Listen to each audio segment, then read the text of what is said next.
so glad you could find the time to do this, Mr. Wake. Nowhere to run now, Dan Brown. You back away from me. Don't hurt. Whoa. Everyone calm down. Put the gun down. We're all friends here, right? Cool your jets, Nightingale. We got him.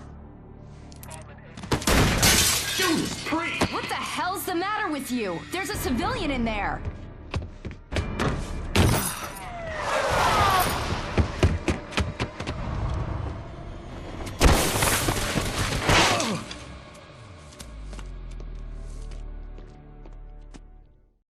I'll get you yet, even if it kills me. You hear me?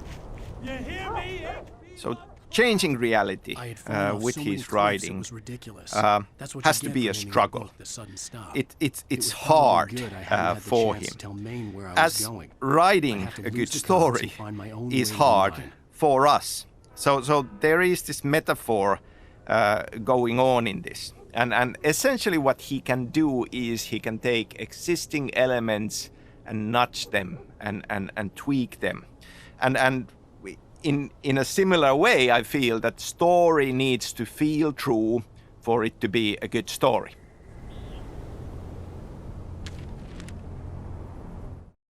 Nightingale stared through the broken studio window into the dark woods.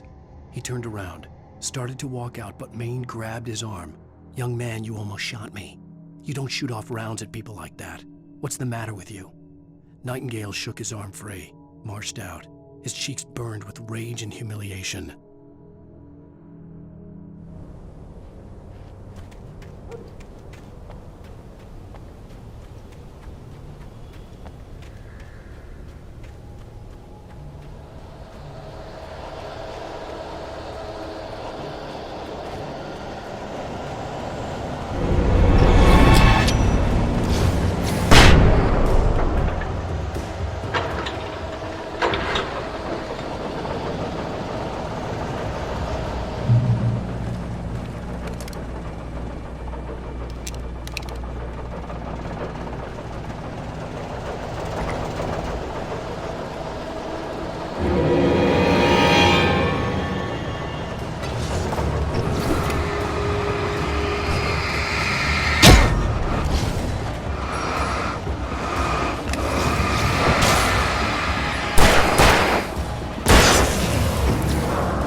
Danny had stepped out, but what stumbled back in was something else. Something alien. A monster. Walter tried to kill it, first with his fists, then a chair. It wouldn't die. Instead, it kept coming, unaffected by the beating it had taken. After Walter managed to kick it down the cellar stairs, fear took over. He ran, got behind the wheel, gunned the engine. The booze wouldn't make him forget, but he knew he had to try.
There was no sensible reason for the power company work lights to be here. It was almost as if they'd been left for someone like me to use.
Sarah trusted her gut, and her gut said Agent Nightingale was an asshole.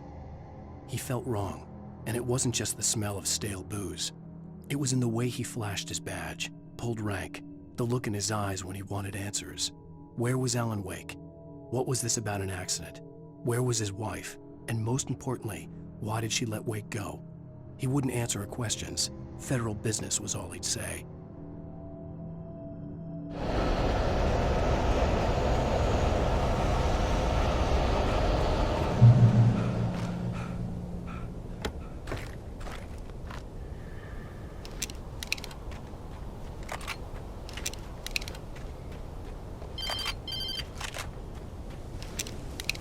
Hello? The most stubborn man I've ever met. Alice? Alice? Alan. Alan. I'm so afraid. It keeps me in the dark. Please help me. I look at you, Alan, and it's not you. Something else. Looking out from behind your eyes. Alice, I'm here. I'm so alone here. It's all gonna go to hell. You need to be careful. Cooperate. The connection had been terrible, but that wasn't the only thing that hadn't been right with the call.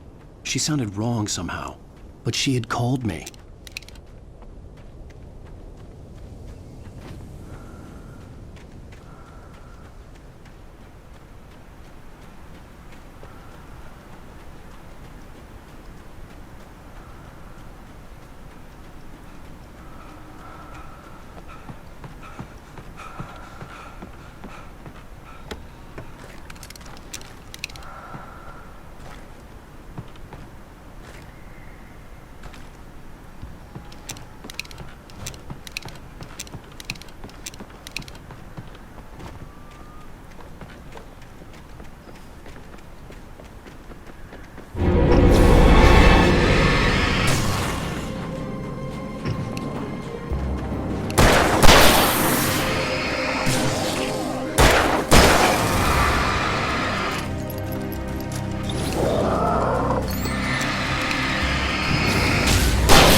The pipe wrenched itself loose from the bridge's steel framework. Wrapped in darkness, it floated in midair, twitching. For a moment, I didn't understand what I was looking at. The heavy object lurched at me with impossible force. I threw myself out of the way, but just barely. When I turned my flashlight on it, it shook in a dark rage before it flew at me again. I could see a railway bridge up ahead, and a warehouse of some sort on the opposite shore. So in the game, through these in-game television inserts, we learn about Alan Wake's writing process, how he was trapped in the study of Bertlek cabin and how he wrote the manuscript. And we learn that he becomes aware of the Dark Presence's plan and how he starts to hide in keys for his success into the story. I mean, hiding his truth and his escape, his ultimate victory into the story. And there is an interesting metaphor there about writing process in general.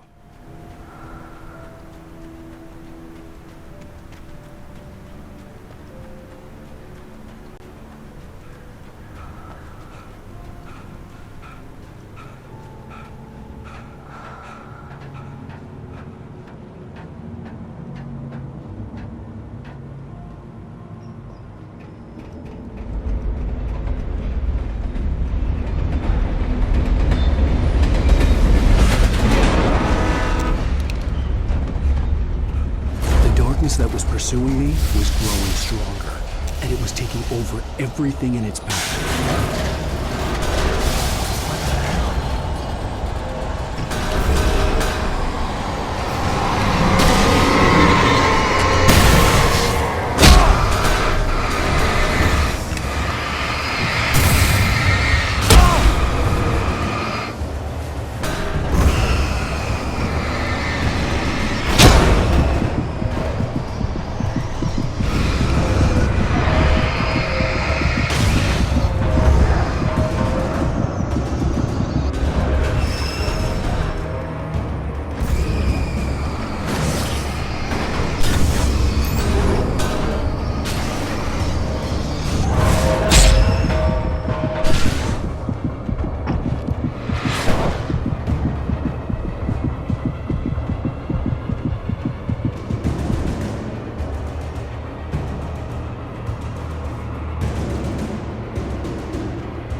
I slammed the door shut right in his smug face. He pleaded for me to open the door. True to form, the asshole actually thought I would obey. I had no sympathy left, no guilt either, not for him. I took a moment to savor the scream. I bet I had a smile on my face. It was all that I had time for. The dark presence was inside the lodge with me.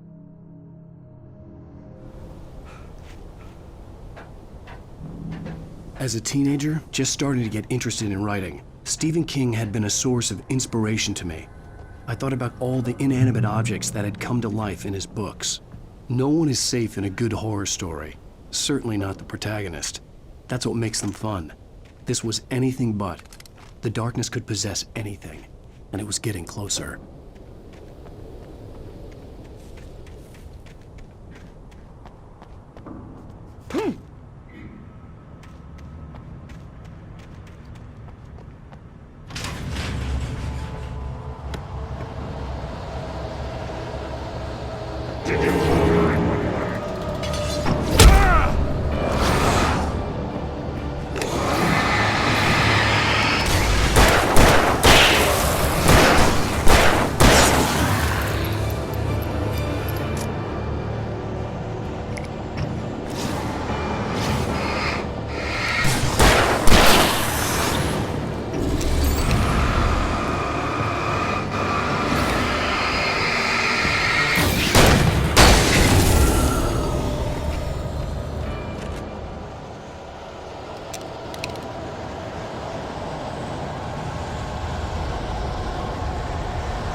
Alan Wake hiding keys for his escape and his success into the manuscript story is a metaphor, or the writer who is writing story for entertainment with many needs coming in. We are hiding art into our stories, and this is kind of a nugget of wisdom from my drama teacher.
We take the facts of our existence for granted, unaware that they are merely a thin veneer of desperate self-delusion, covering a vast cosmos of madness and horror.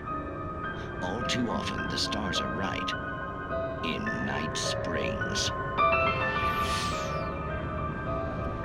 Tonight's episode, a family occasion.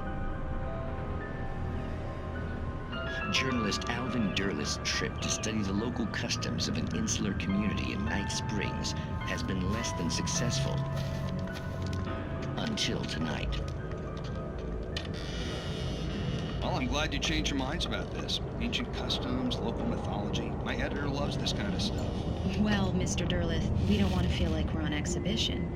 But you have demonstrated the seriousness of your intent. Oh, I am serious. Really, just do your thing. I'll stay out of your way and observe. Actually, I thought you could assist us. I'm afraid we are a man short. It would provide you with an intimate perspective. Could I really? Of course, Mr. Derlith. Well, I guess that's the least What would I have to do? Oh, here. Let me show you with a kiss.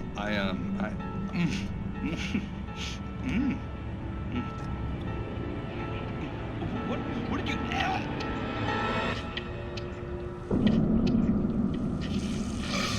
Oh, Mr. Drew, you have well pleased Nixie Perka, the dweller in flesh. Your body shall host his 1,000 young, and all shall be glory.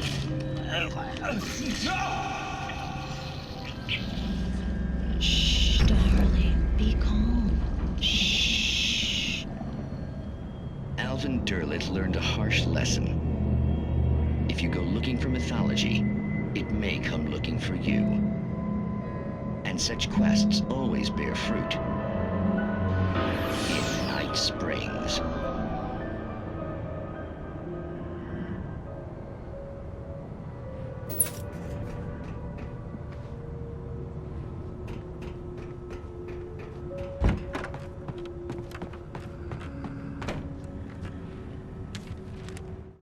The darkness surged towards me, sucking everything loose from the ground into its depths, tugging at my clothes.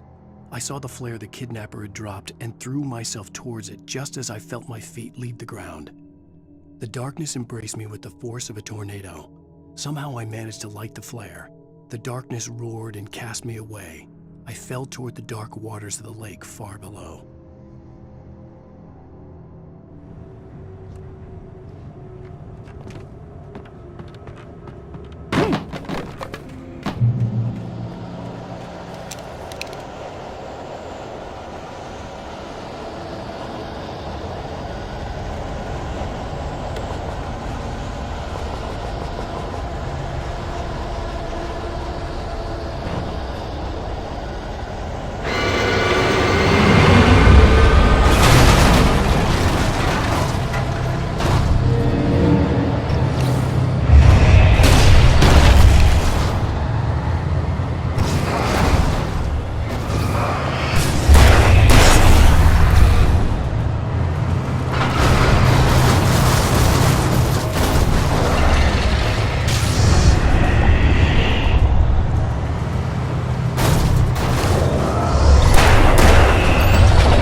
never been this glad to see the sunrise.